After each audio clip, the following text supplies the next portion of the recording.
So why run for city council?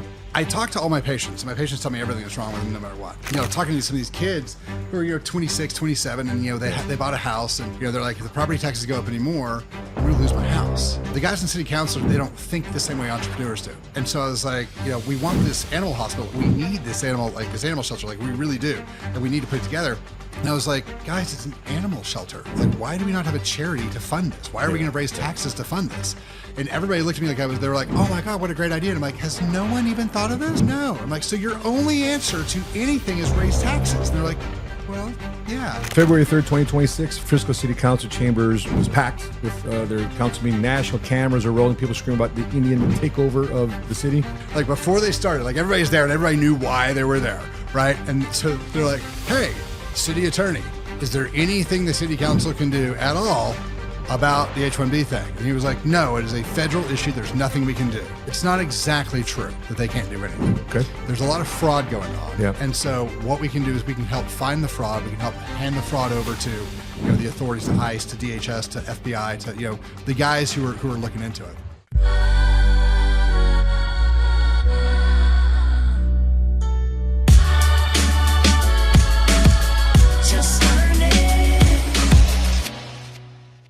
So my guest today built something from scratch in one of the fastest growing cities in America.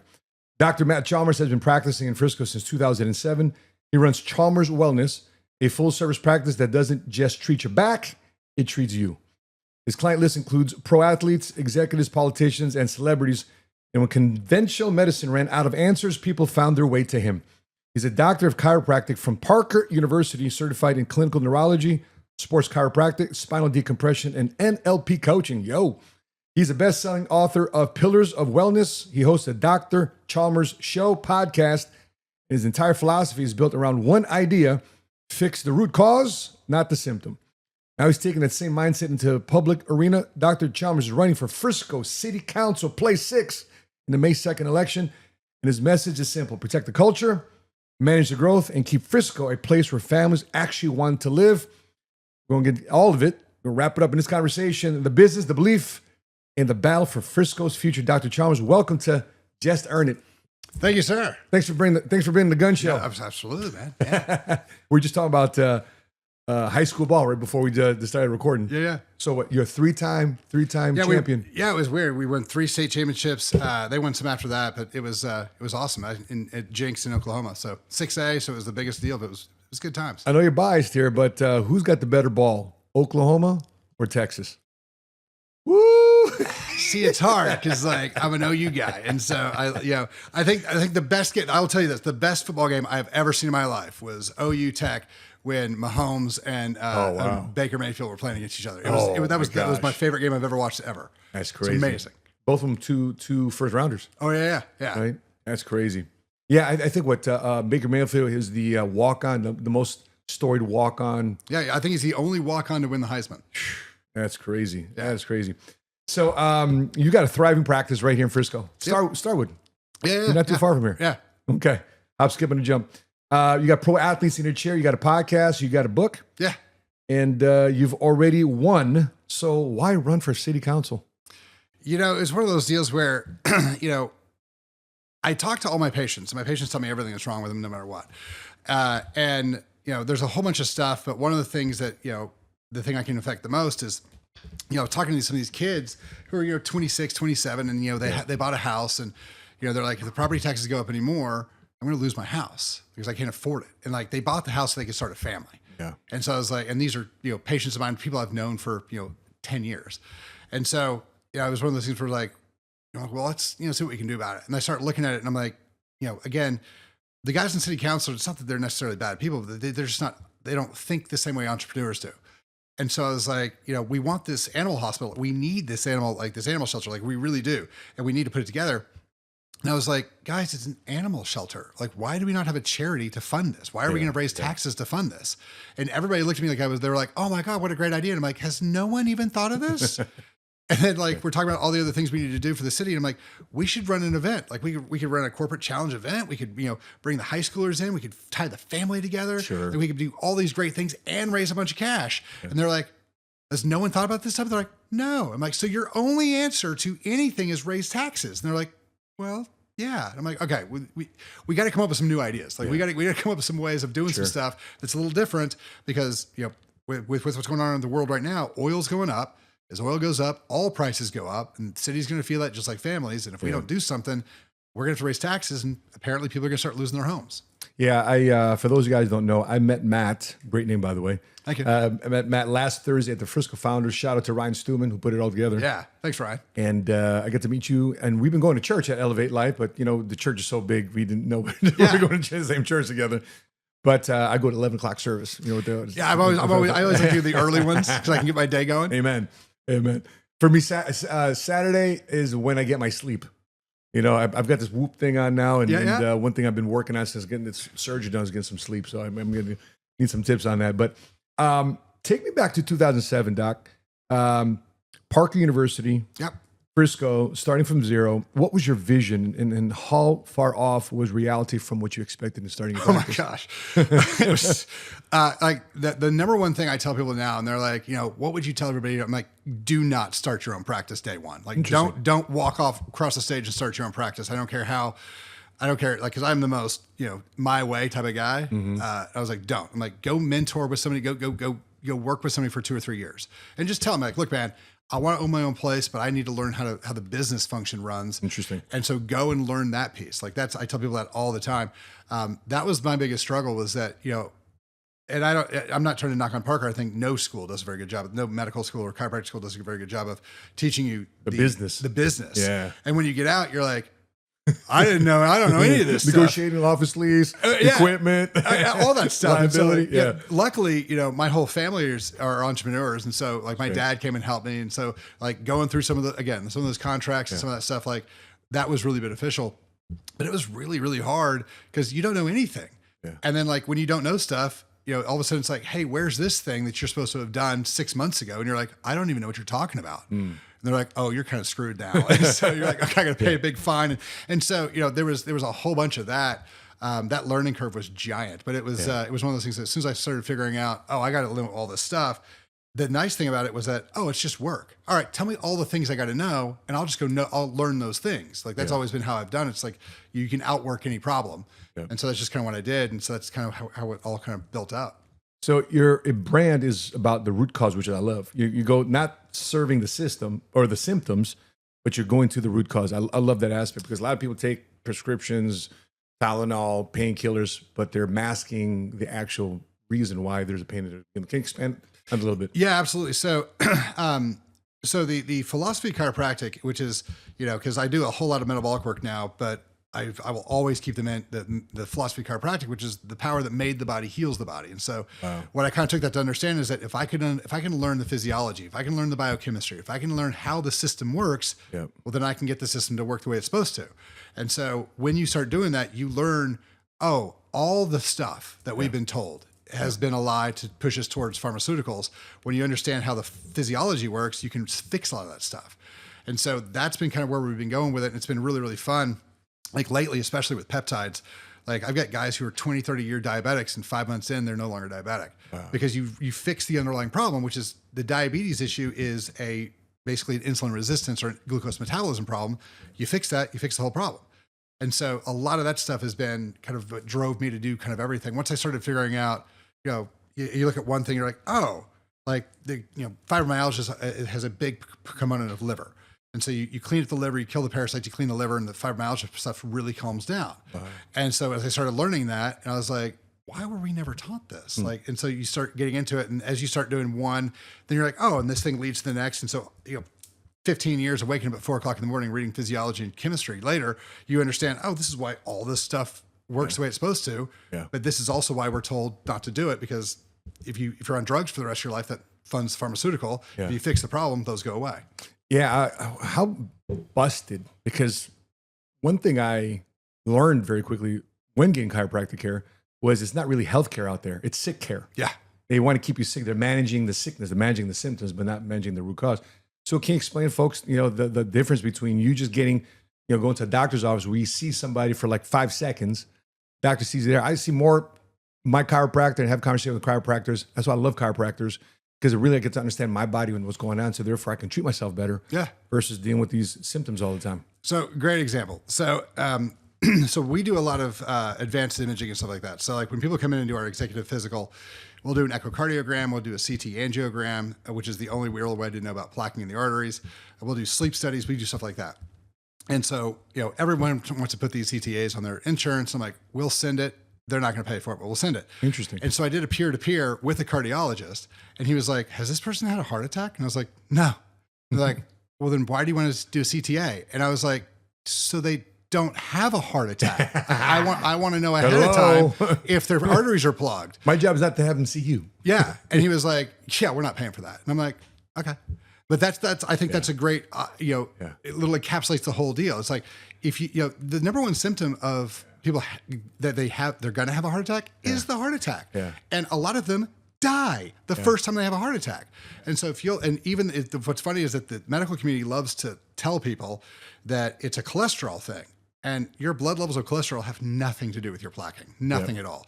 And so what'll end up happening is like we get guys in all the time who do the physical, and they'll be like, oh, well, my cholesterol is great. My heart's totally fine. I'm like, all right, that's cool. Yeah. We'll run the CTA. It comes back. I'm like, okay. So like the last guy I had this conversation with, it was funny because his wife made him come in. He didn't really want to be there. Sure. And I've talked to him like 2 or 3 times. And finally the results come back. And I'm like, so no, you are 60% blocked in 4 of the major arteries of your heart. And he goes, say what? He goes, what? Wait.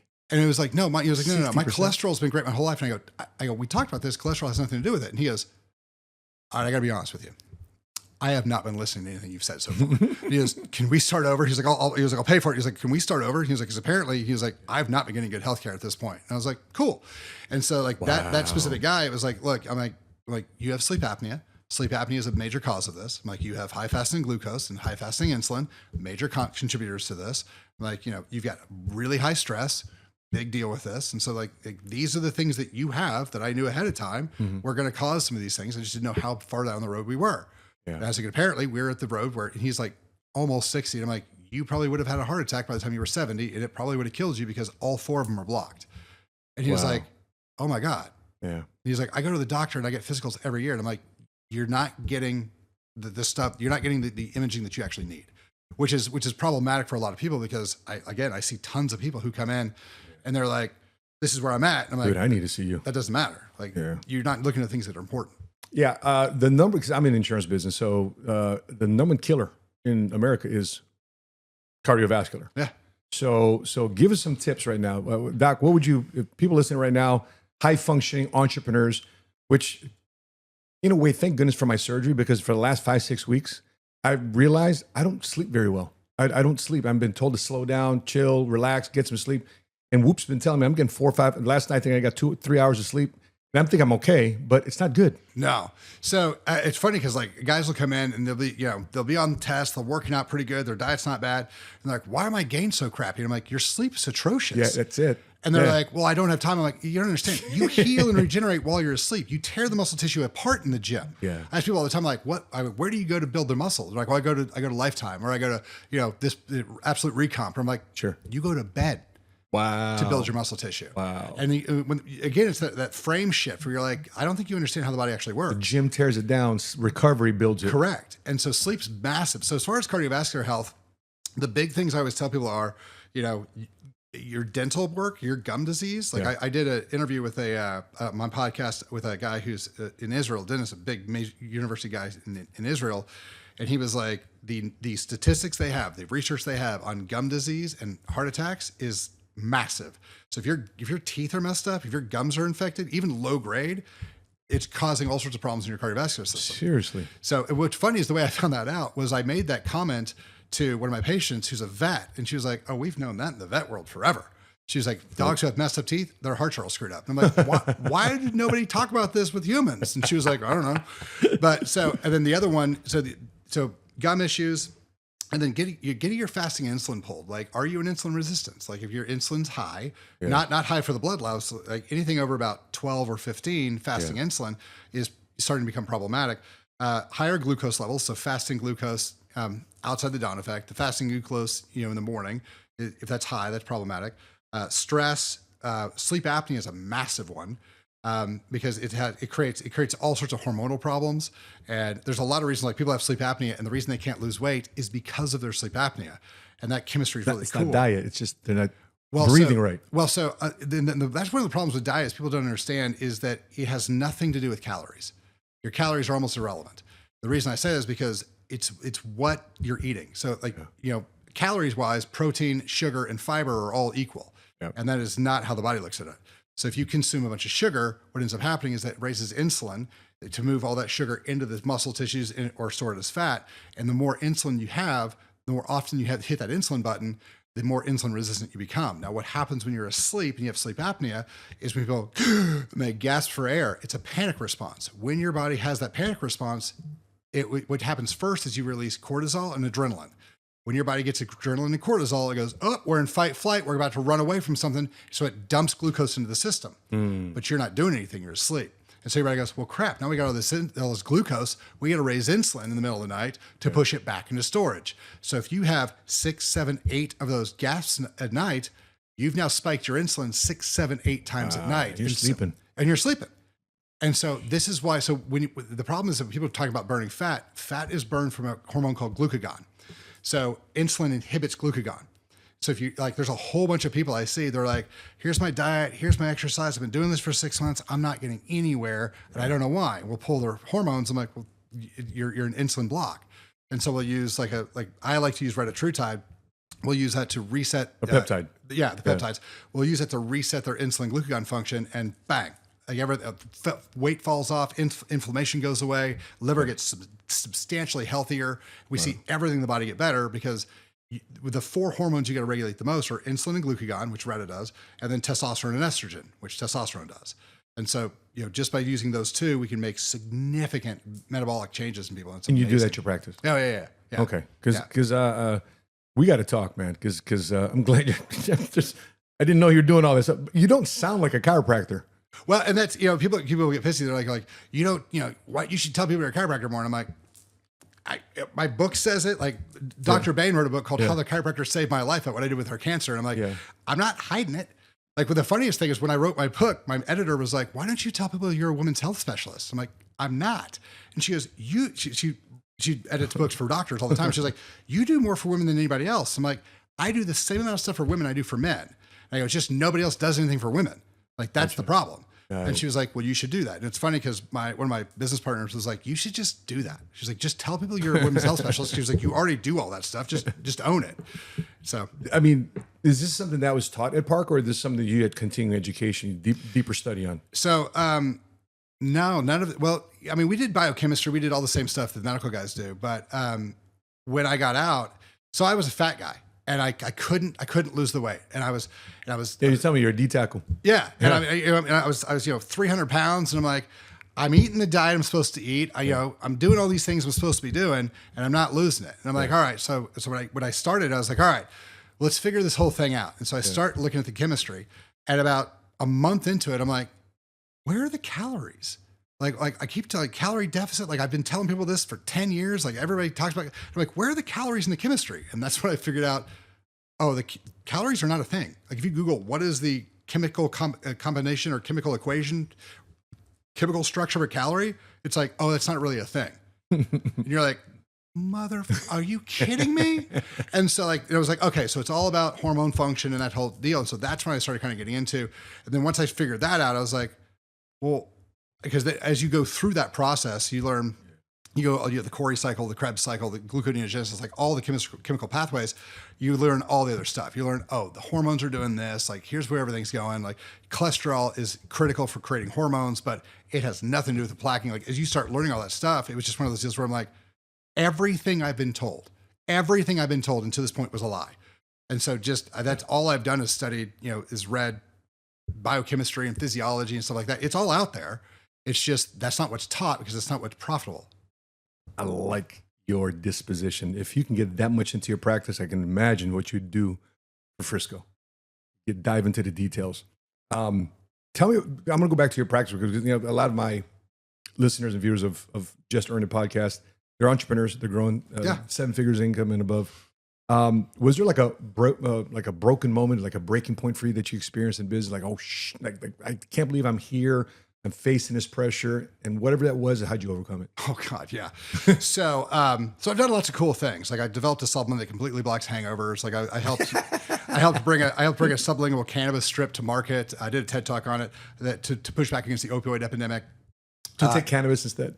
Oh yeah. I love it. Okay. Yeah. Not cocaine, cannabis. Cannabis. Yeah. Well, it's funny because like my son had a surgery and they pulled 6 screws and a plate out of his arm and they cut a big chunk of skin out because he had a big scar. And when he came home from the hospital, all I gave him were pieces of the cannabis strips. And so he never, because it's a dose function. So you cut the strips so you don't get high. So he never got high, but he never had any pain issues. And so he'd be like, hey dad, my arm's getting itchy. And I'd be like, all right. And I'd give him a little piece of strip. And 15, 20 minutes later, he'd be like, I'm like, is it itchy? He's like, no, it's good now. I'm like, cool.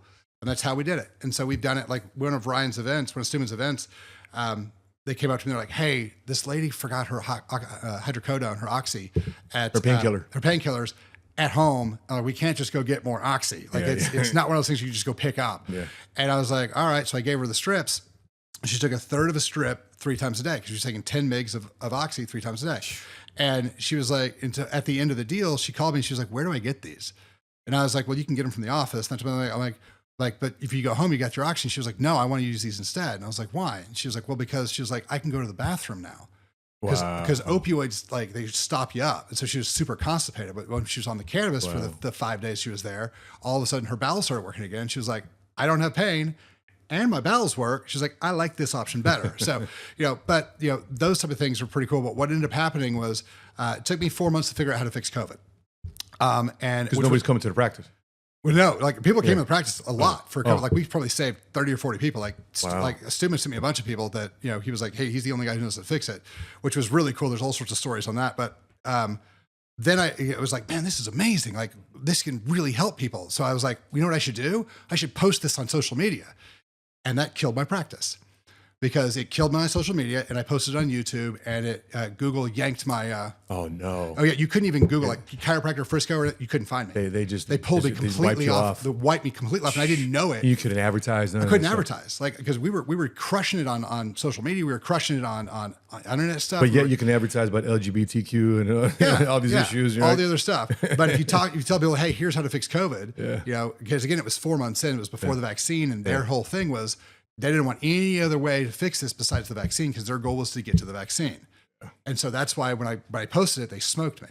And so I didn't know it for like a year and a half. And all of a sudden, like we dried up. And I'm like, why is it like, what the hell? Like we've been crushing it for 15 years. Like what's going on? And then finally, finally I talked to somebody and they're like we were, because you go through each individual guy, like, the internet guy. And finally somebody looks at my stuff and they're like, you're not getting any social stuff and you're not getting any hits on Google. Shadow banned and all that stuff. Yeah, the whole deal. And they're like, do you like, have you been doing stuff? I'm like, I do stuff all the time. And they're like, it's not going out. Like no one sees it. Yeah.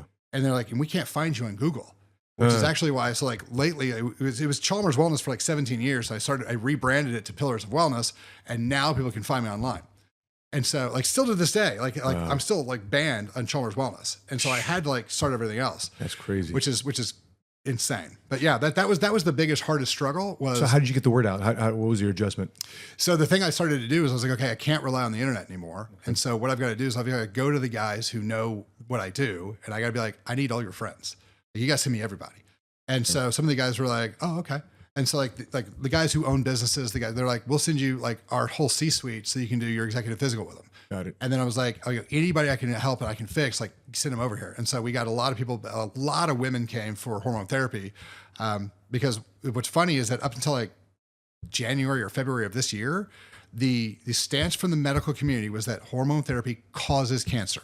And you shouldn't do it because it will cause cancer, which has been trashed the whole time. RFK came out and was like, guys, why are you telling people this? He was like, we have thousands of research studies trying to prove it causes cancer. And all we've done is prove it doesn't cause cancer. Yeah. They're like, pull the black box warning and get these people the hormones they need.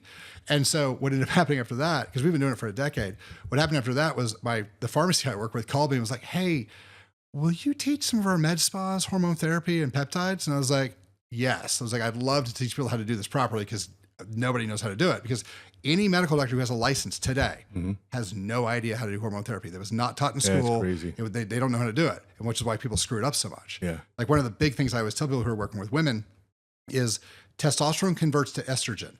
but it converts to estrogen inside the tissue. And so what ends up happening is it's not in the blood.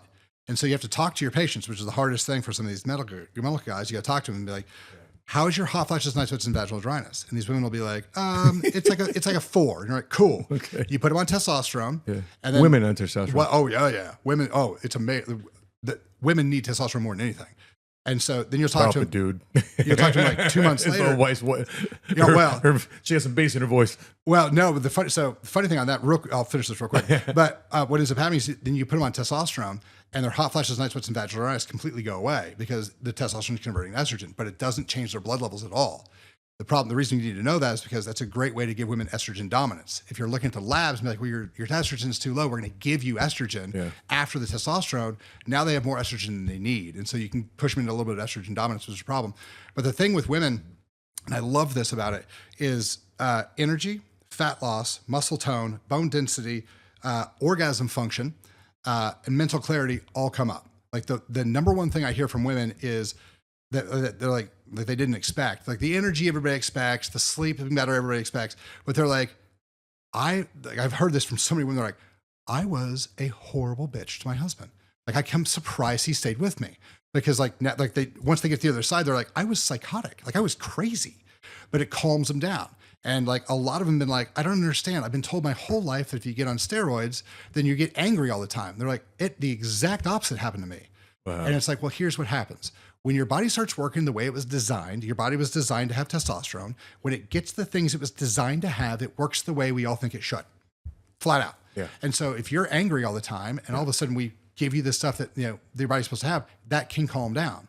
Because if your energy comes up, if your body's producing more ATP, your mental clarity starts working, all the things in your body starts working, and then all of a sudden you're just not as snippy. And so it's been really, really cool for a lot of these women. What's really, I love this more than anything, is I get couples who come in and they'll come in the day one and they'll sit down and they'll like lean away for each other, or they'll lean straight up and down. And then 2 months in, they come in and they pull the chairs closer together, they lean towards each other and they hold hands. And not a single one recognizes it until I point it out. And they're like, oh, I guess so. And it's because, and this is just how it happens. Because they're getting laid. That's exactly what happens. So you know, her orgasms are 10 times stronger, 10 times easier, 10 times faster because we've got clitoral engorgement, and now all of a sudden the nerves are working down there again for the first time, sometimes ever. And so she's loving her orgasms, loving her sex. And so all of a sudden, when she's enjoying it, the chances that she's going to say yes is more often. There you go. And so now all of a sudden there's 2, 3, 5, 10 times more sex in the marriage. Yeah. And now all of a sudden, all the other problems seem like they're not that big of a deal. Amen. Hallelujah. That's the way it should be. Right? It's amazing. It's sounds better than couples therapy. When they're separated on each end of the couch. What are you seeing right now, Matt? The difference, you being an entrepreneur, and now you're starting to get in politics. What are you seeing as a difference now between being an entrepreneur and being a politician? So the biggest thing was, I see what people are spending on these races, 40, 50, 60, 100 grand for a job that pays $700 a month. And you're like, wow. All right, you spent $100,000 to make 700.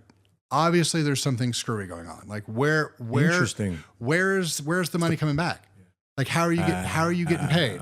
And so that was the big question with all the stuff. So a city councilman gets paid $700 a month. Yeah. How much hour? How much time requirement does it have? So everybody can spend as much time or as little time as they want to. Okay. They have to go to at least, they can't miss council meetings. They can't miss 3 council meetings in a row, which is basically kind of the only real rule.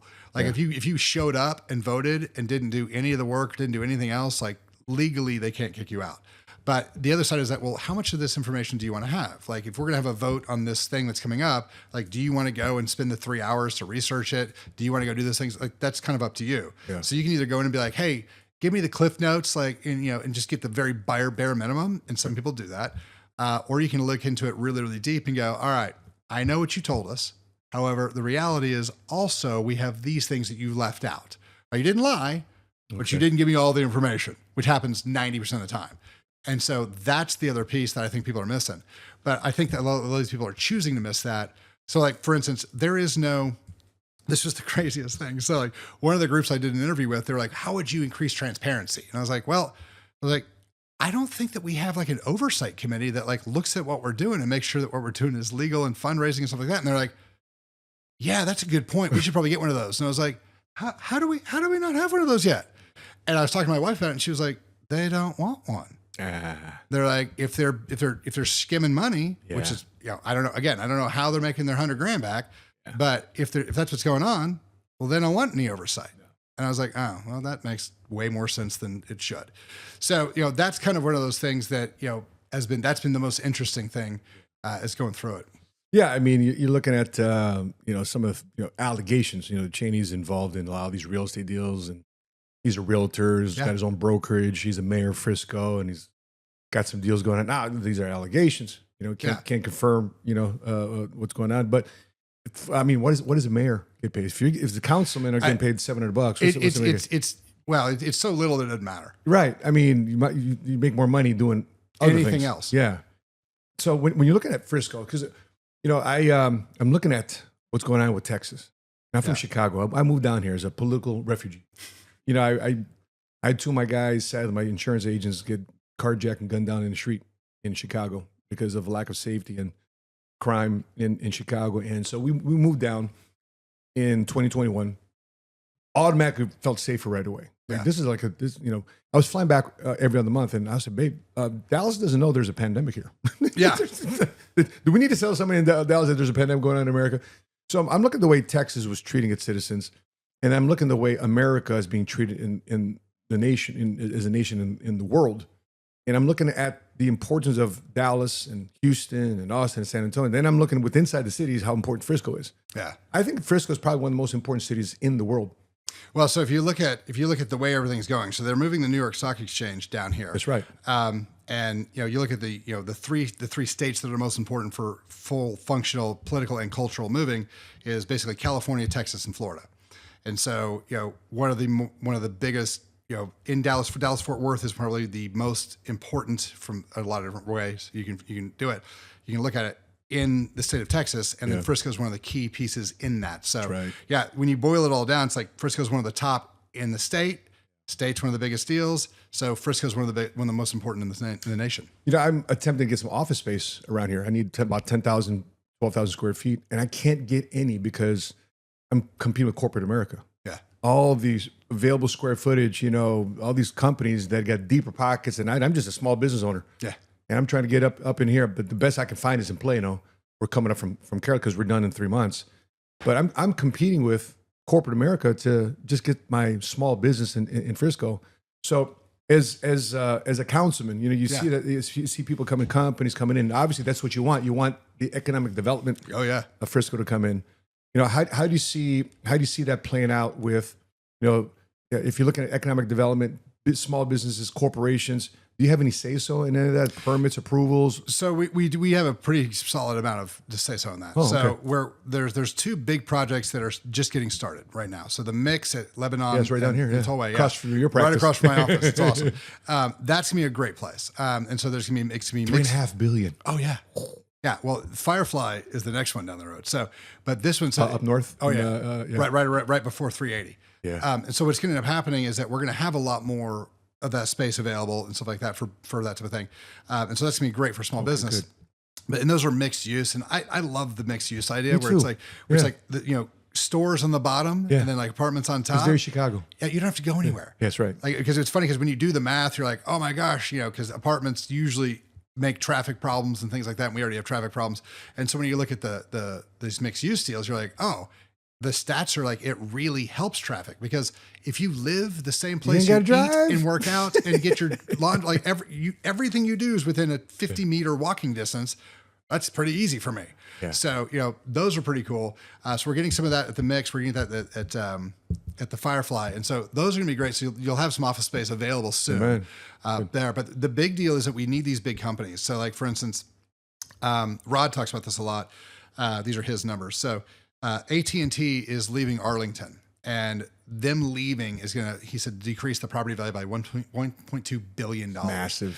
When they move the shops at Legacy, the area that they're buying is going to be worth $100 million in property taxes. Amazing. Oh yeah. And so great for Plano. Oh, great for Plano. Great for Plano. Now, if we can get those guys up here, and we're getting more of those guys up here, it's not like we don't have those guys here, but the more of those guys we get up here, the easier it is to take the pressure off the people who live here, property tax wise. So that's why we want those guys. I think Frisco is becoming the second downtown of DFW. It is. it's really kind of sprawling out, and it's becoming really, really nice. Yeah, we should call it DFFW. Yeah, Dallas Frisco in there. Yeah, Dallas Frisco Fort Worth. That's right. There you go. When you're looking at the candidate forums last Friday, there's one at Elevate Life Church, and the other one is at a mosque. Yeah. Right? And you didn't go to the Islamic Center. No, I didn't. You went to Elevate Life. You went to church. Yeah. Walk me through that decision. Why'd you do that? Because in a city as diverse as Frisco, you're looking to get voters, right? Yeah. And so the voters who didn't see you in that room at the Islamic Center, they're watching too. Yeah, I know.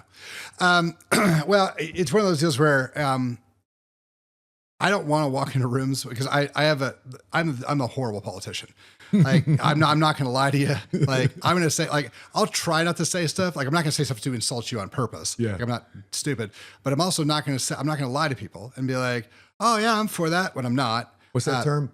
Politically correct? Yeah, I'm not. I'm not very. Which is funny because like everybody who's heard me speak so far, they're like, "You're a real person," and we like that. Yeah. Like you're not very political. And I was like, we'll see how that goes. But it was kind of an easy decision for me. It was like, we're going to go to a place where I know the questions are going to come up. I'm going to answer them in a way that people are not going to like it, or I can go to a Christian church and I can answer it, the ways that because that's where I lean. And the other thing is that like one of the things I want to do is a giant athletic event for the city of Frisco, and the guys at Elevate Life are already kind of in that mindset. Sure. They already work out. They already want to better themselves. And so it was kind of an easy call regardless. But that was kind of where it was. Funny story. We started going to Elevate Life in 2021, 2022, because we lived in Louisville for a minute there at Castle of the Hills, and we moved here. We bought this house. And she was like, babe, what's up with this church? And what do you mean? Does everybody have to work out to come to this church? Yeah. Does everybody got to be fit to come to this church? Well, it's interesting when you have a leader like Patrick Keith, Yeah. who's Mr. Power Team International, and you just attract that type of clientele. I think he attracts guys who want to be physically fit and also financially fit, a lot of entrepreneurs. Well, and the cool thing about the church, like, because Rod invited me to go to Mighty Men, like on that Friday event. So he was like, hey, why don't you come to Mighty Men with us? I was like, all right. It's at 7. So, it fits my first thing in the morning idea. Sure. So like we showed up, and it was the thing I love about it is that your environment creates who you are. Yes. And I don't think people understand, like, if who you want to be, find the environment that grows that person and get in that environment, create it, find it, however you get into it. And the thing I love about it is that, so we did the whole Mighty Men thing, and it was great. It was kind of funny because like, there was Isaiah 6:8, and it's like, who's going to do this job? Send me. That's I'll right. go, send me. And I was like, it's a Charlie Kirk quote. right. And I was like, man, that kind of is exactly like why I decided to do this. So right. I'm like, that kind of spoke to me. That was kind of fun. But then we go to these small groups deals, and these guys were talking about like, hey, I'm trying to do this to be a better father. I'm trying to do this to be a better husband, and everybody's like giving ideas like, well, when I did this and I did that. And so that's the type of thing I was like, when you get people in an environment where everyone's trying to be better, when everyone's like, because a lot of people in Christian churches are like, I'm not as good as I should be. And that's where it stops. Yeah. But, I like being in a place where like, I'm not where I should be. Here's what I'm doing to get better. Amen. Help me do the things I need to do to get better. And so the guys who are good at that stuff give advice to those guys because that's what they're there for. Yeah. Like, I'm here for advice. Give me advice. So like that helps everybody. When you get in that environment of we're going to be the best we can, best physically, best mentally, best spiritually, best financially, like this is our goal, our stated goals. Now everybody's like, okay, we're going to start moving in that direction. And so that's what I love about it. It's like, look, it's not every message is for every person. And I get that. But if you're in an environment where everyone's trying to get better, actively working on getting better, you're going to get better by osmosis. Sure. So that's what I love about that idea. February 3rd, 2026, Frisco City Council Chambers was packed with their council meeting. National cameras are rolling. People screaming about the Indian takeover of the city. I'm sure you were watching that. Yeah, right? I was there. And so what was going through your mind? I actually kind of felt bad for the councilmen because like before they started, like everybody's there and everybody knew why they were there. Right. And so they're like, hey, city attorney, is there anything the city council can do at all about the H-1B thing? And he was like, no, it is a federal issue. There's nothing we can do. And they're like, okay. And then for like 90 minutes, people got up and complained about it. Now, it's not exactly true that they can't do anything. Okay. There's a lot of fraud going on. Yeah. And so what we can do is we can help find the fraud. We can help hand the fraud over to, the authorities, to ICE, to DHS, to FBI, to, the guys who are looking into it. And as we've kind of gotten into it, I've met some guys that are actually actively working at it. Okay. The thing that is, I love, it's kind of the double-edged sword. Like I really like it. And I'm like, I'm a little embarrassed by it, but like the guys who are doing fantastic work are these citizen journalists on, social media. Yeah. Because like they're exposing all this stuff. And then people who are like, can do something about it go, oh crap. I guess now that people know, I guess I should go do my job. And so that type of stuff's happening. Like I said, I'm a little bit embarrassed by it because like we should be policing our own stuff. And I don't feel like we are very well. And where's the incentive to make sure we are policing it? Well, I don't think there is any. Yeah. The YouTubers have incentive because they want to create content. Well, so here's the thing. Here's the other problem. I think that the incentive is to allow it to happen. I think that people are getting cash from people to not say anything. In on it. That is to your point. Yeah. Tell everybody, because the USCIS has documented employers gaming the lottery, underpaying workers, submitting fake job offers. AG Paxton launched a probe into North Texas business over it, but Frisco's own police chief says there are no verified reports of fraud specific to Frisco. So as a council member, so what's your actual role here in discovering that, in isolating, and what can you do versus what's purely just a federal issue? So there's actually some stuff that we can do. And the big thing is there, a lot of times people don't do stuff until you ask them. And so I don't think that we've been doing a whole lot of asking the state and the Fed, hey, you guys need to come down and look at this. We need to deal with this. That's the first thing. The other thing is that there's a bunch of stuff that, again, our police are awesome. Like I spent a couple of hours with them, talking about mental health stuff, and because I do a lot of mental health stuff, and that was really great. And they're really good at what they do. The problem is that they have to be pointed in a direction. You can't just be like, well, we're going to go look at all the Indians. Well, that's, if you don't have a reason to go look, now that's profiling, now that's illegal. And so you got to go, hey, police officer, here's a thing we're seeing, look into this. And so that's, again, what's been some of that? What's been some of that fraud? Well, so one of the big things is that, so there were a bunch of Indians who were calling all of the old people and telling them, bring their gold in and we'll do really great. And they were just screwing these people on gold prices. And so that was one of the things. We've seen a bunch of guys like, Sarah Gonzalez from The Blaze has done a great job with this. She'll go out and she'll look at these, like this house that's like, 2,000 square feet. And it's got like 7 businesses and 35 employees are supposed to be there. And she'll be like, what is going on here? Shout out to Sarah Gonzalez. Right. Yeah. And so, at the end of the day, it's kind of those just really like, okay, obviously there's stuff going on. Mm-hmm. Like we need to look into this. It's like the Quality Leering Center in Minnesota with Nick Shirley discovered. Well, and that's the deal. Because exactly like Nick Shirley, again, social media guy, I found that one.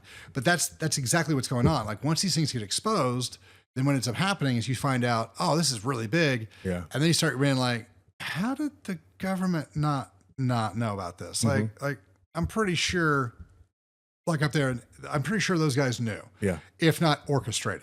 Yep. And so I think that's one of the reasons that we haven't necessarily seen so much here is because I think that there are people who are either know what's going on to a degree and they're in on it, or they're in on it to the point where they just look the other way. And so I have to assume that there's some of that going on. It might not be 90% of the issue, but I think there's some of that going on. But I think it's the more we find these things, the more we turn these over to our police to investigate and give them legal reasons to go investigate, they can start doing that. And that's probably the biggest thing we can do as the city council is working with these citizen journalists. Yeah. Kaylee, I can't remember her name, blonde, she's great. She's done a lot of this work as well. When they produce something, then we can take that to the police and go, we need you to look at this. Yeah. Like, right or wrong. Yeah, they'll gather enough data. Right or wrong, right? Because like we either need to exonerate these people or we need to arrest them. But something's got to happen. They had them on the radar. Yeah, this is the thing. This is the thing that everybody's talking about. I need you to go look into this. Great. And then we can start moving that way. A little bit about your opponents. So you got Brittany Kohlberg, 26 years in Frisco, title company, former planning and zoning chair. Mm-hmm. She's got a decent resume there. Yeah. Make the case for why Frisco needs you over her. So you look at like the rail district, and she's big about being from the rail district because that's where her business is. It took them 18 months to fix Main Street. Probably should have taken them 8 to 10.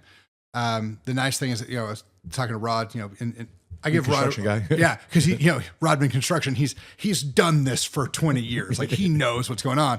And he's like, I know the guys who did the work. He's like, it's the best group that's around. He's like, they should have been able to do it in 9 or 10 months. And so what people are starting to talk about is that the reason they drug out so long was because the idea was choke out these businesses And again, this is conjecture. This is what people are saying. This is what people are looking at. This is the possibilities. This is not I feel confirmed. so bad for them. So, but when the idea was, people are saying allegedly that they're trying to choke these businesses out, and they're going to go back in and buy them at 30, 40, 50 cents on the dollar. Yep. And then they're going to own the real estate, and they're going to be able to tear it down and do whatever they want to with it. And so people are talking about that, and that's a possibility.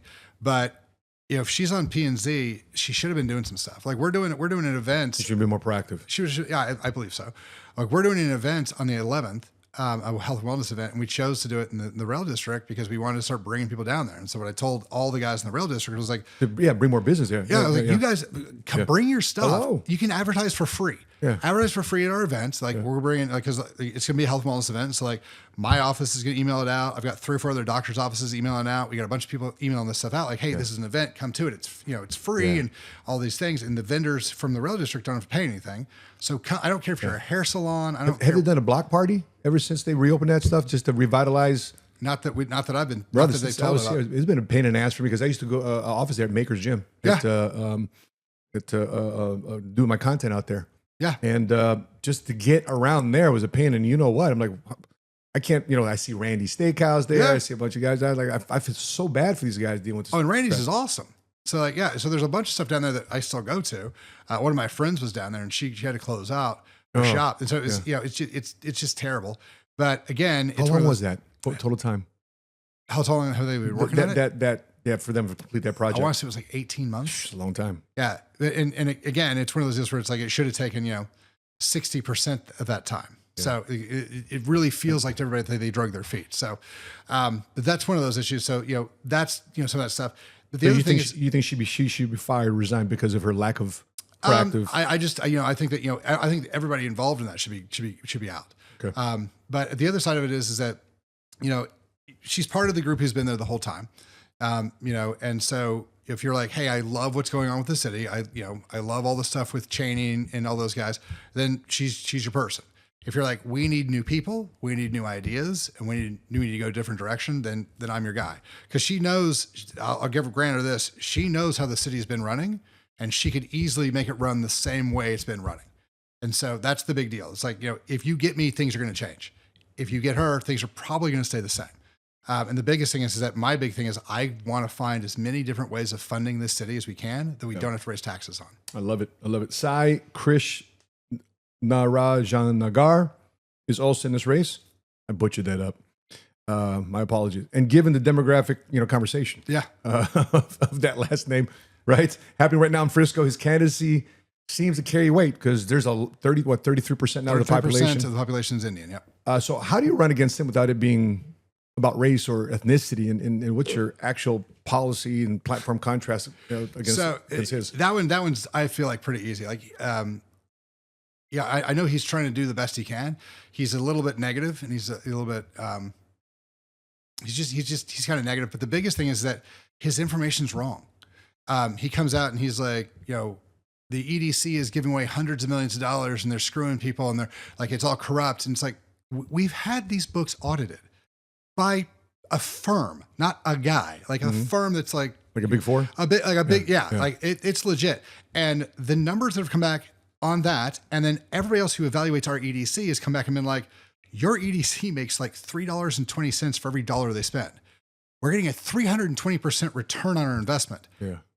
Please tell me anywhere else where you can get 320% year over year. Like I'll give all my money to those guys. Right. So at Flat the end peptides. Right. Exactly right. But at the end of the day, it's one of those deals where you're like, like you're angry at something, and I get it. Like your anger is, corporate, greed and stuff like that. Okay. And that's, I see on them. I'm not saying that's not the thing, but we have the data and we're doing great on this. And like, this is, if you want to pick an area where people are getting screwed and corruption is there, this ain't it. Yeah. Because we've evaluated these numbers over and over and over again. And, they're doing a really good job. And some of the numbers are hard because you don't understand how things work. So for instance, that at the Mix, which is across from my office, somebody else had it before the Mix did, and they built this giant concrete hole. That's right. To build an underground parking garage, and then they ran out of money and they had to stop. And so for like 3 years, it was just this giant rusted hole. Foundation. Yeah, it was weird. And we were talking about it, and they're like, as soon as they finish that, they get $100 million. to like, and we were like, what is going on with that? And they're like, well, here's how this works. If you look at like Target and all these other places, there's this giant, shopping center, but it's massive amounts of concrete for parking that they don't make any money on. There's no sales tax. They don't make anything on that. Well, when you condense all that down to one actual physical spot where all the cars are in one spot, they're going to make so much more money on the outside. They'll pay themselves back that $100 million in like 3.5 years. After that, it's just pure cash that we get. Surplus, And so what you have to understand with the EDC and stuff like that is that this is one of those things where you're like, okay, I'm not looking at today. Today's going to be sucked. Today's we're paying a lot of money. But in 3, 5, 7 years, how much are we making back? And it's like, oh my God, it's so much. That like, again, this is why I think an entrepreneur is important to go down there because like we understand, look, I'm going to be lean for 2 years because I got a big loan and I'm building this thing and I'm working my tail off and it's becoming the thing. But in the 3rd and 4th year, we're going to start to see the debts coming down, the profits coming up, and all of a sudden it's just over. Like there's that overnight thing, right? It took 5 years, but overnight everything went cool. And then all of a sudden that flexion point hits and just now it's tons of cash. I think an entrepreneur knows when to say no. That's the other thing. A lot of these politicians, like, let's just reroute money here, just redirect the budget from here to here. No, the answer is no. Well, and so that we bring up, that kind of brings up a great point about, so there's an animal shelter that we're talking about doing, and we 100% need it. I'm 100% for it. We definitely need to do it. Why do we need an animal shelter? Well, so first of all, we're spending $750,000 a year to be allowed to take our animals that we find randomly or coyotes or people's dogs, or whatever, to Collin County. And that's about to go to $1 million. So we're about to spend $1 million to drive these things somewhere else. A city this size kind of needs to stop asking its neighbors to like, hey, can we bum some space in your animal shelter? Like, I gotcha. These are growing pains. Yeah, sooner or later, we need to do our own stuff, right? We need to take care of our own stuff. And so we need to go ahead and do this. But one of the problems is that they came up with this public-private partnership deal where they have this vet, and the vet's going to do all the work, for the city. And this is fantastic. And they're like, well, here's what we're going to do. We're not going to pay her, but we're going to allow her to, this vet to charge the city. And then that's just going to deduct from her rent. And I'm like, all right, have we nailed down how much she gets to charge us? And they're like, it's a good question. And they're like, well, not really. And I'm like, that's important because if she used to charge whatever she wants to, that's not a good deal. It's open checkbook. Yeah. But my bigger problem with that is what happens if she decides to retire? What happens if 5 years from now, we've built this whole thing around her? She's overwhelmed. And she's overwhelmed, or she's like, I'm going to punch out and I'm going to go somewhere else. And she does. Well, now we have this whole structure around something that's actually a city importance. And now it's gone. Or if, what happens if, God forbid something bad happens to her and she's just gone overnight. Like now we're screwed because now we have to go find somebody else. We've got to come up with some other, strange deal. They've got us over a barrel. And so we're going to have it. We're not going to be at a good place to negotiate that secondary deal. Everyone's going to know it. And so I'm like, I don't like the way this was structured. We need to structure this in a manner where that, you can, like, whoever is there, whoever the vet is, gets, this is how much we're paying for this. This is how much we're paying for this. This is how these things happen. And so if vet A decides to punch out, great. We bring in vet B and we're good. And so those would be the things that, like, again, it's like, look, I understand that these guys haven't done a whole lot of contracts like this. Like I have. So one of the things I did that I don't talk about very much because it's going weird is I'm the medical on a buddy of mine started a company called the Athlete Group that ended up becoming the Doctor Group. And we vet companies for pro athletes and stuff like that because pro athletes and doctors, the one thing they have in common is neither of them have any idea how business works. And so they'll come in and like people come in and be like, yo, I got this great deal. Like it's oh man, I'm going to make so much money. And you look at it and you're like, this is the worst idea I've ever seen. Like, although that 30-30 we're broke where the athlete spends $100 million in 4 years. And you're like, how did you spend that much money? This is how. And so like one of the guys we worked with, he was like, I want to invest in cannabis. We're like, all right, cool. So he invested in cannabis before he came to bring that stuff to us. And the deal was all terrible, and the lease was all messed up, and the lease was actually illegal, but he didn't know. And so we had to go through questions to ask. He didn't exactly. 23 years old. Yeah. So we had to go through and like clean it all up and fix it all up. But those type of deals, and so I've been sitting around watching, Jason, who's like legitimately one of the greatest deal structure guys on the earth. Like he does deals for the Jones, he does deals for the Hunt family, he does deals for like some of the biggest guys that are around. And so he does NIL. We do NIL deals. I say he does a lot of NIL deals now with doctors. And so like a surgeon will come in and they'll be like a phenomenal surgeon. And some company will be like, hey, help us design our new tool. And they'll be like, okay, I want to help out. And so they spend a bunch of time and energy and they make this tool super cool. And the tool goes on and makes $1 billion. And the doctor got like a, hey, thanks, and a cup of coffee.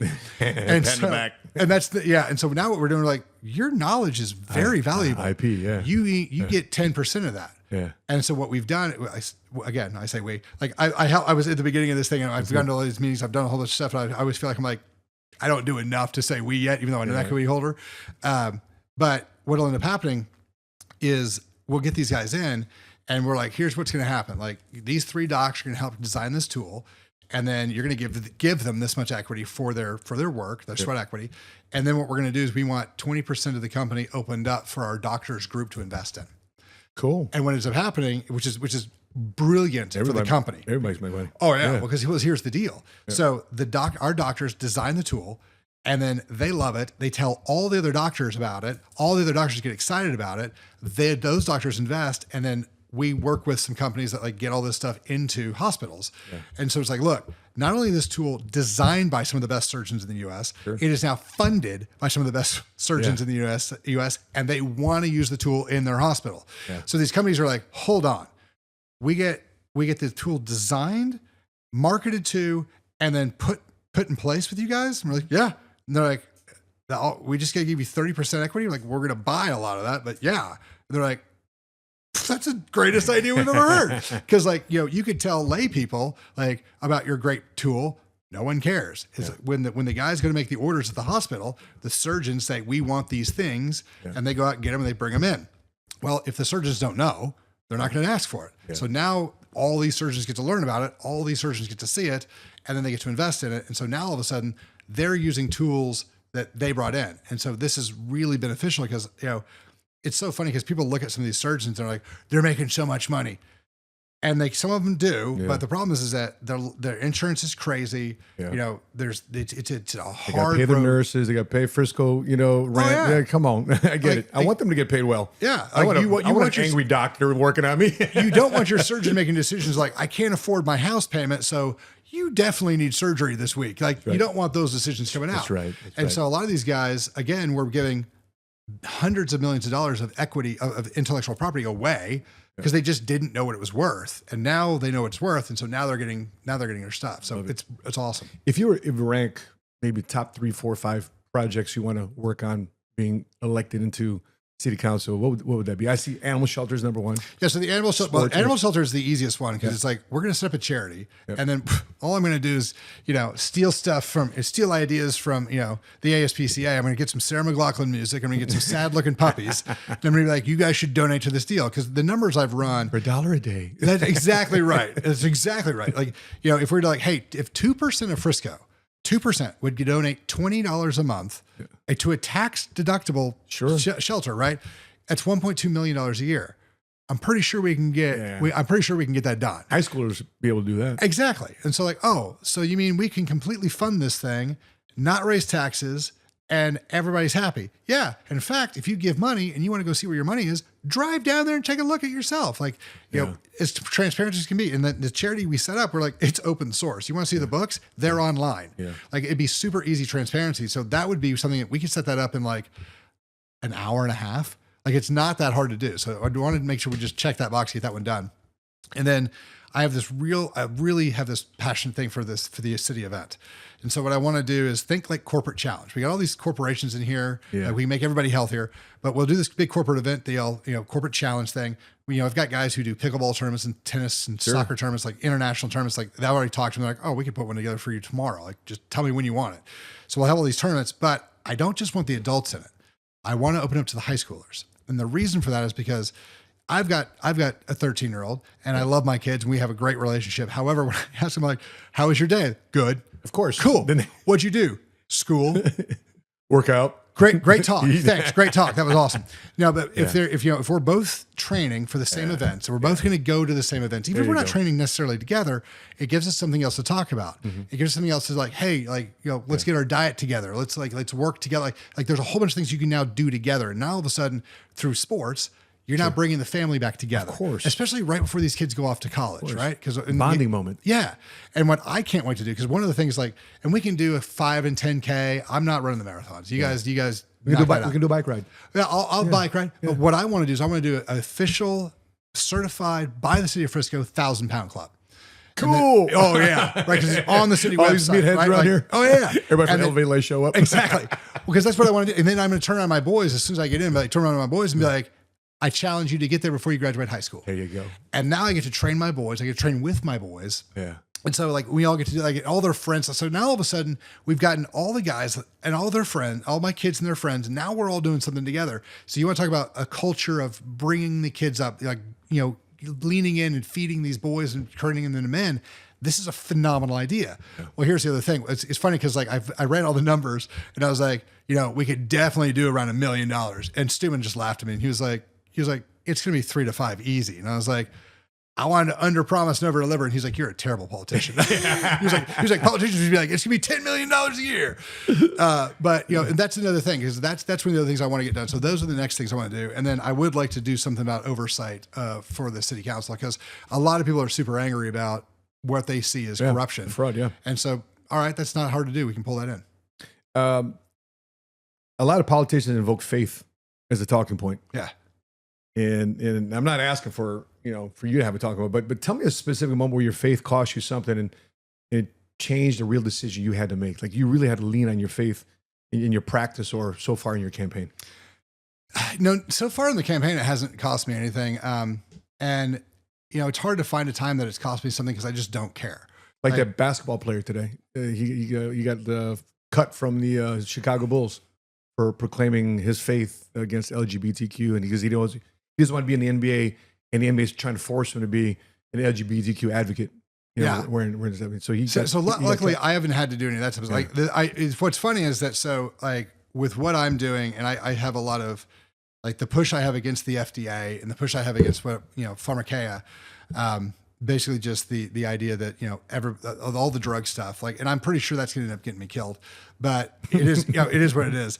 That's the path I'm on. That's the path God put me on. So that's the path I'm walking. Some security for you. Well, yeah. But, at the end of the day, it's, the way I do mine is, and I always tell people when they're like, what do you lean back on? Like, what's your philosophy? And I'm always like, my Christian values. And then I'm like, let me flesh that out, because everybody says that, and I think it's a throwaway line, and I don't even like saying it. So when I look at the Bible and we look at Genesis and we look at the 10 Commandments and the whole deal, when you look at Genesis specifically, like God made the earth exactly the way he wanted it. Perfect. Just the way he wanted it. And the first thing we did was we rebelled and we didn't do what we were supposed to do, which means that the way God wants the earth is he definitely wants us to have free will. Like that's something that is perfect in his perfect plan. And then you look at the 10 Commandments, and like a lot of those things are directly tied to taking somebody's free will. Mm. And then you get to Christ, and it's like, and people are like, well, Christ saves. I'm like, no, your decision to follow Christ is what saves you.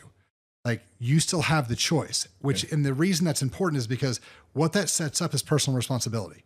What that means is that your decisions matter. And when you die, the person who's going to be judging you knows why you made the decision, when you made it, and what was going through your head at the time. There's right behind that. Yeah, exactly. And so it's like so like when I make the decisions I make, that's how I view it. It's like, I don't care if everybody around me doesn't like this. Yeah. If this is the decision that I think I'm supposed to make, because this is where, God put me to, great. This is where I'm going. I'll sit down, I'm like, this is why I'm making the decision I'm making. And if I'm wrong, show me. But if I'm not, this is where I'm at, and this is why. And so that's where a lot of my stuff comes from, because a lot of times, like I said, is, people have asked me over and over and over again, like, can you be the guy who, stands out on your values and stands out and says the things that nobody else wants to hear? And I'm like, I am the guy who tells people that calories don't exist in the sports and fitness world. So yeah, I can stand up on ideals that like nobody else wants to hear. So yeah, I can do that. But that was the biggest reason. The reason I feel like I can do this, because it doesn't matter if everybody is unhappy with my decision here. It matters, like, because that's not the judge that I'm going. That's not the metric I'm going by. Amen. 10 years from now, what does Frisco look like? I think it really depends on who we get in office. But I think that it could easily be the most important city in the state, and then one of the most important cities in the U.S. Just because of where we're at and what's going on around us. We've got major businesses here. We've got a lot of the guys who end up working at the stock exchange are going to live up here. We've got a bunch of stuff that, we're going to have the people who are going to live here, and whether or not they work just here or they have companies all over the world. A lot of the power is going to be here, and a lot of the money and the influence is going to be here. So where we decide to take it in the next 3 to 5 years, I think is going to be really kind of important on where the good happens and, how corrupt things get. I love it, man. Last one. Win or lose on May 2nd. We're hoping to win, right? Yeah. What does a victory for Matt Chalmers City Council evolve into? Obviously, it's one of those deals where a lot of people look at things differently, and winning the election is the starting line. I would really want to get the charity done. I want to get the oversight done, and I want to get these city events done. I also want to do an app. One of the things that I've learned going through everything I've done is that if people have better information, if they have access to better information, they'll make right decisions. And so in the app, we can teach about human trafficking. We can talk about grooming. We can talk about depression. We can talk about nutrition. Like we can teach people the information they need to have, and then be like, hey, if you have this stuff, here's some options. Have you heard about EMDR? Have you heard about, ketamine? Have you heard about these options? And if you haven't, here's how to read about them. And if you decide you want to do them, here are the people in Frisco who do that stuff. And one of the other things I want to do is, because people call me all the time, right, and they're like, hey, I literally get these all the time during football season. Like, hey, Jason's my buddy. I'm Ted. My son, Brian, just broke his leg in a football game. We don't know where to take him. Like, who's the best surgeon to take him to? They're like, he told me to call you because you knew. And I'm like, yeah. And I'm like, where are you? What's going on? Like, oh, you should go here. But the thing is that a lot of people don't have access to that. And so I want to start a deal. It was like, hey, look, you throw it in the app, like broken femur, broken wherever, like broken foot, whatever. Okay, great. Yeah. Well, who are the guys who work on that the best? Like, who are the foot, femur, knee specialists, right? Here's the 10 top guys in Frisco voted on by the guys in Frisco. So like when you go have surgery, and you talk about these guys, like here, all the upsides and downsides that you've had in the deal, here are the guys they'll at least call first, right? Because when people call me, they're like, and it's funny because people are like, somebody asked me the other day about a broken arm, and I was like, oh, I go see Dr. McNutt. And they're like, really? And I'm like, yeah. I'm like, that's who I sent my son to. And if Dr. McNutt wasn't ready that night, he would have had a broken arm until the next day. And they're like, that's all I needed to hear. And I'm like, okay. He's the guy. I mean, I'm excited for you, man. I'm excited for this journey. You've never done anything like this before. No school president, no class president, nothing organized. But I'm excited to have some new blood. I mean, I'm asking myself, what city would I rather be in? The best of the best is here. I know we got the diversity coming in. What do you think, as I wrap up, what do you think is your biggest enemies right now? If there was some 1, 2, 3 enemies lined up in front of you, what would that be? So, probably, I think the actual biggest issue we've got is, if you look at the influx of, the Epic City Mosque stuff, you look at the H-1B stuff, I feel like this is organized from outside the state, outside the city. This isn't an organic thing that just popped up yesterday. And so we've got, I feel like, this is happening for a reason. Mm-hmm. I don't know if that reason is good for Frisco or bad for Frisco. So we need to kind of look into that. Like, that's probably a big issue. And then once we kind of figure that one out, I think we can kind of start piecing everything else apart. Property taxes are probably going to be the next one, is because, everything's about to get more expensive. Yep. Like with the war in Iran, good, bad, indifferent, what it is going to do is it's going to raise oil prices. That's going to raise prices on literally everything else. And so that's not only going to be felt by families, that's going to be felt by cities. And from what we're looking at, this isn't going to be a 2 or 3 week raise. This might be the next 3 or 4 years type of oils up. And so if that's where we're going to go, and the city's got to pay for stuff just like everybody else, then we're going to have to come up with a way of funding it. And unfortunately, if we don't get the stuff like I'm talking about, the charities and the events and stuff like that, the only option we're going to have is raise taxes. And that, I think, is going to start, people are going to start losing their homes. Because again, that's where they are right now. if now all of a sudden their food, their clothes, their gas, like everything in their life just went up 5, 7, 10%, and their property taxes went up, well, now it's too much. Now people are going to lose their homes. And it's who are losing their homes? Like if people are losing their homes, like what population is losing their homes? Yeah. That I'd be interested in that data. Well, so there's gonna be a whole lot of, like, I can tell you, like the people who are the young kids, who are the 23 to 30 year Can't buy a olds, home. Yeah. who like did everything they could right. Like they did all the stuff that they were told to do. And they finally got a house so they could start their family. And then they start off with losing a home. So now, not only do they lose the home that they're going to build the family in, but now that you have to understand all of the financial problems that comes with that. Yeah. And the so 5-year rebuild process. exactly. Yeah. And so, like, did you just put the family off for 5 years? Yeah. And what did you do to that? You just put a gigantic amount of pressure on that young family, that young marriage that could easily break it. And so we're looking at significant, for personal, financial, and, religion, like devastation to these people. Yep. And so that's the thing, is like, that's where it's like, well, how does this stuff all affect everybody? Like, that's how it affects it. And so if we have higher taxes and people start losing their homes and then everything decays around that, we're in a bad place. Very bad place. Yeah. I was looking at some data to the last 20, 30 years that the ratio of people dying versus new babies being born, there's more people dying than next babies being born. That's a crazy stat. Well, one of the things what's really interesting is people keep talking about, we gotta redo this school because it needs to look better. And it's like, guys, we don't need to do that. We're going to lose a school, because what's actually going on is people are having fewer children. And so the birth rate is declining, exactly like you said. And so what we're actually projecting is that, I think it's like 5 years from now, we're going to have to shut down one of the schools in Frisco because we're not going to have enough people to fill it. Yeah. In Frisco.